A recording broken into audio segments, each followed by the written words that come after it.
More than 2 million workers in England, Wales and Scotland are currently having to juggle caring for a loved one alongside a job. Campaigners say many are forced to give up work because of a lack of support and flexibility. However, a new law that comes into force today is hoping to change that, as BBC Breakfast's Abby Smitten has been finding out. Every Wednesday, Debbie takes her husband Mick cycling. We love it. It's something that puts a smile on both our faces. Coming here cycling, it's actually really good for our mental health as well as the physical health. Got something to look forward to, you know. Mick had a stroke 3 years ago that left him paralysed down one side of his body. Debbie became his carer, while also trying to juggle a full-time job. It blew our world apart of how difficult it was at the time. It's been absolutely exhausting. There's ups and downs. There's just days where you're just absolutely shattered and you've just got to carry on. She's one of thousands of unpaid carers who have either quit their jobs or reduced their hours to juggle caring responsibilities. It's estimated that 2.3 million people in employment in England and Wales also provide unpaid care. From today, the Carers Leave Act requires employers in England, Wales and Scotland to offer 5 days of unpaid leave to carers every year. Hello, Amelia. It's Daddy. You are my sunshine. Tricia cares for her daughter, Amelia. She has a rare genetic condition, Angelman syndrome. She requires constant support. I didn't immediately identify myself as a carer. I saw myself as a parent. We've got all these hospital appointments, admissions and having to deal with seizures or the fact that you never know if your day's going to take a different turn. It's not all bleak. The fun and the joy that she brings to her life. We always say you're never going to get a hug like you do from a child with Angelman syndrome. You can say, "How are you?" Tricia's employer is one of the few who already have a policy to support unpaid carers in place. I've worked for the company for nearly 18 years now. I was there before any kids, so it's let me keep that part of me. I'm a carer, but I'm also me. I know. Carers ultimately will have to take time off to look after their loved ones. I mean, ultimately, life is more important than work. If you don't have a carers leave policy, carers will then have to use sickness leave, they will have to take emergency holidays. It makes it more difficult for the colleague, but it also makes it more difficult for companies. If you can have a policy where carers feel really free to talk to their manager, who will understand and make sure they have the leave, then actually it causes less disruption and less cost in a business than it would. For some, the new law is too little, too late.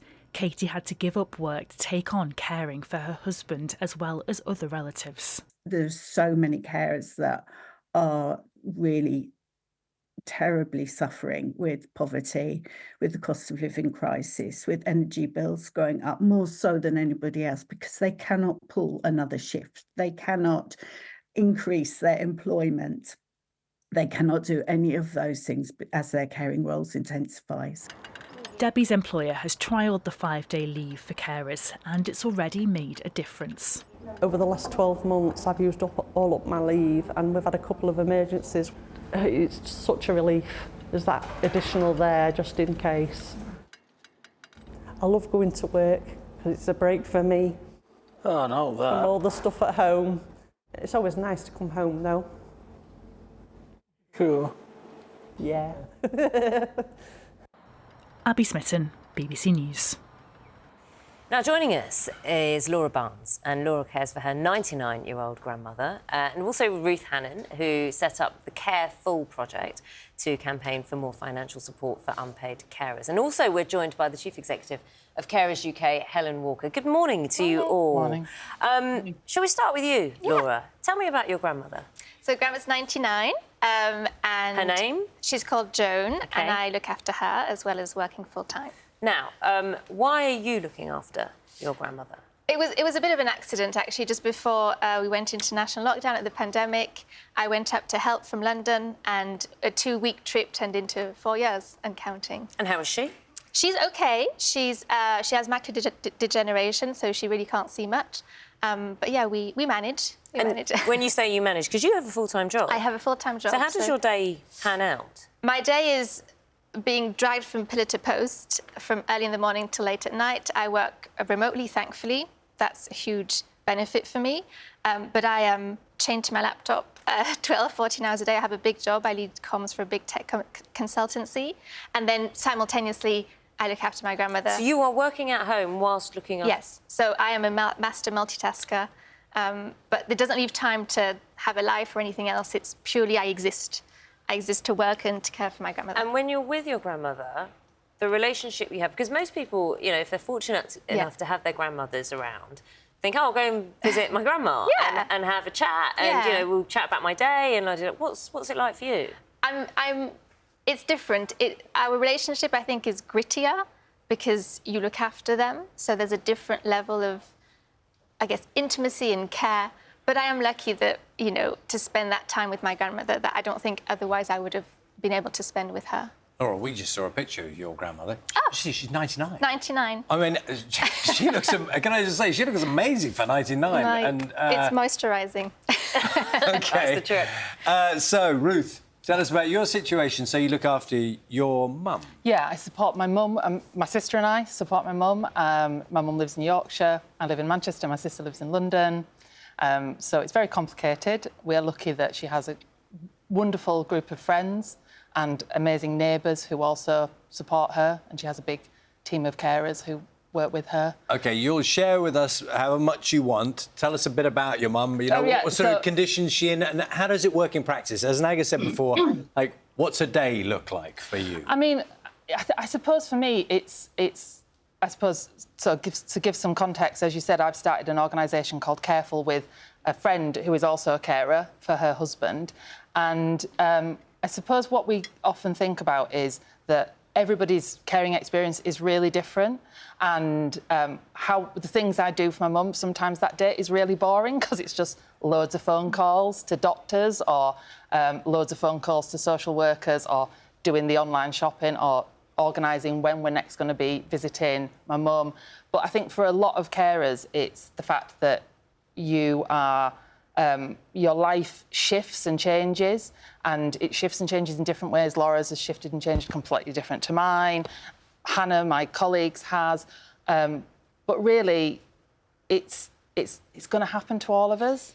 What does your mum say to you when she sees how your life has shifted because you are caring for her? Because she has experience herself being a carer. She does. So my mum cared for her own mum and my grandma, her mother-in-law, and then my dad. My dad had cancer.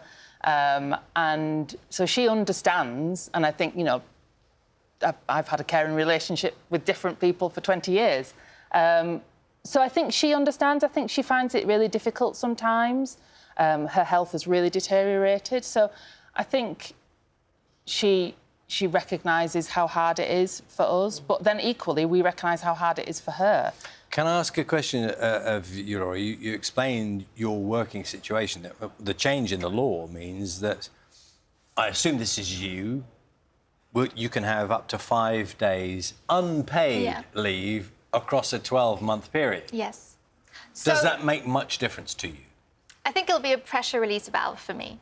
So I work all the time. I have a big job, deadlines, press releases, everything that needs to go on. And sometimes grandma's sick and I can't look after her. Well, I do, so I don't sleep, is really what happens.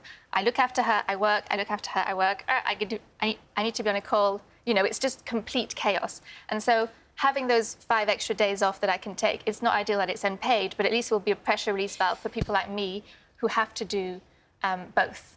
So, and I think it's a good thing as well to legitimise unpaid carers. It will give them the confidence to say, this is my right, I'm allowed to take this, and employers to recognise that a lot of their employee bases actually have a caring responsibility and that they will need to hopefully make amends for them as well. Let's pick up on that with Helen, Chief Executive Carers UK. Morning to you, Helen. It's so interesting hearing just two sort of snapshot stories there of how this works in practice. Laura made reference to the idea that it's important that this is becoming a real thing, that it's sort of legitimised within the workplace, and yet it's 5 days, it's unpaid. I mean, there's a lot of ifs around that, isn't there? Yeah, absolutely. It is 5 days and it's unpaid, but it's transformational, as Laura said, in terms of that recognition piece of unpaid carers. So every single employer in the country today will have to recognise unpaid carers. They'll have to have a carers policy as to how they're going to bring in unpaid carers leave. So, of course, we would like it to be 10 days and we'd like it to be paid carers leave, and we'll be campaigning for that in the upcoming general election. I'd like to see that in every manifesto of every political party. But we don't want to lose people from the workforce, like Laura. I mean, she defines herself, I think she just said she was the ultimate multitasker. That's the sort of person you want in your workplace. So why would you lose that person because you're not helping and supporting them in their caring journey? And more of us will be caring as time goes on. We have a rapidly aging population. We have people living longer with more complex illnesses. There are 2.3 million people that today will have the right to 5 days unpaid carers leave. And I think that is a transformational law. Helen, morning, it's Naga. The other thing that I kind of am hearing from Laura and from Ruth is, yes, you're multitasking. Yeah, that's a great person to have in the workplace. But and please feel free to jump in, I'm not hearing how carers are actually able to have a life, have a social life outside of this, because holding 2 jobs down, even if you get 5 days unpaid, still means, I mean, you'll just be filling in the stuff that you haven't been able to do because you're holding down 2 full-time jobs. Yeah, that is absolutely true. And it is a real challenge for unpaid carers to juggle work and care, and also to have that life, to have respite breaks. But they are, you know, if they have the right, if they recognise themselves as carers, and that is a big issue and something that I think this law will really help with, then they do have an entitlement to a carers assessment. They do have an entitlement to getting some social care packages, so that they can then get a respite break. So yes, it is very difficult juggling work and care. And 600 people a day give up work in order to care, and then find themselves with massive financial difficulties. So it's a very complex issue, and it's something that that I think, you know, this is a starting point in the law to make a difference. But, you know, there's a long way to go. It is very much a starting point. Yeah. I think for me, what this highlights is we're working with, you know, we've talked about, we've got an election coming up and we want to see things like carers' rights in there. But really what we're working with is a welfare state that is nearly 100 years old, and most of the policies that sit within it are not fit for a 21st century society. So we should really be saying, how can we change our system so that we're not going, yay, 5 days unpaid? You know, I'd have burned through that by the end of February. Yeah. Exactly. And we've got to remember as well, this is people who are classed as employees. If you're freelance, if you're self-employed, if you're in the gig economy, but also if you are on low pay, 5 days is out, you can't take that. So we've got to go, the system doesn't work for the 21st century. Yes, we're all getting older. We are all going to care. Yes. We're not special, we're not unusual, we're both amazing, obviously. But this is going to happen to everybody, so we need a system that starts to work for everybody. Yeah. OK, all those points are very well made. Absolutely. I think so many people at home will be nodding along to everything you're saying. Can I just ask you, Laura? Yes. I won't be the only person thinking, and I mean this in the best possible way, what about your life? Yeah. And you approach this, your approach is, you know, remarkable, and both of you, you know, what you're doing. But there will be people who think, what about you? I get that a lot, but the reality is for millions of unpaid carers, there is no life. There is no time to have a life. You exist. You exist to care for the person that you love because the government doesn't do anything about it. And I exist to work and care for my grandmother. And I think that's the reality for millions of people. And to come back to what Ruth was saying, this is not going to get better unless we act, right? There's only 3 types of people in the UK. There's unpaid carers, soon-to-be unpaid carers who don't know about it, and people requiring the care. That's it. And some people are all of those things. And some will be all of those. So I think unless we push for a national strategy for carers to actually have us be properly supported, keep us employed, keep us being able to have a life, you know, even maybe reform the whole welfare system, then only in that way will be possible. We are going to get older, we're sicker, and with the scaffolding, unpaid carers are the scaffolding that hold the social care system and the NHS together. The government has put out a statement. The Business Minister, Kevin Hollingray, said, The role of a carer effectively means some have to work 2 jobs. Obviously, we're seeing that right here with the stress of juggling work, caring for a disabled or elderly relative. These new laws will enable a better balance of caring responsibilities with work commitments, supporting people to remain in employment and building on the UK's flexible and dynamic labour market. It's a first step, isn't it? It is a first step. But they've been doing lots of first steps. I've been in this for 20 years and we've had lots of first steps, and we need a second step. We're a tyre that's been puncture repaired so many times, it is just puncture repair. We can't just keep repairing it. We need to be bold. You know, loads of people are experimenting with things like 4-day weeks. We need to think about that, universal basic income. Pet carers, the reason why a lot of carers keep working is because poverty is their only alternative. It's been really interesting. Thank you for sharing your stories and the pictures of your grandmother. Either of them watching, do you think, this morning? I don't know, maybe. Usually, my mum is a big fan of Naga's style, so... Oh, there you go. Well, there you go. Very nice. I'm so taken. It's been lovely chatting to you. Thank you so much. Thank you very much. And Helen, do you know what? I'm slightly sorry we haven't spoken to you more. My apologies, but these first-hand experiences are, you know, so worthwhile hearing. So thank you for your time as well. Absolutely, couldn't agree more. And I'm with them on social care. We need to fix social care pretty quickly. Thank you very much.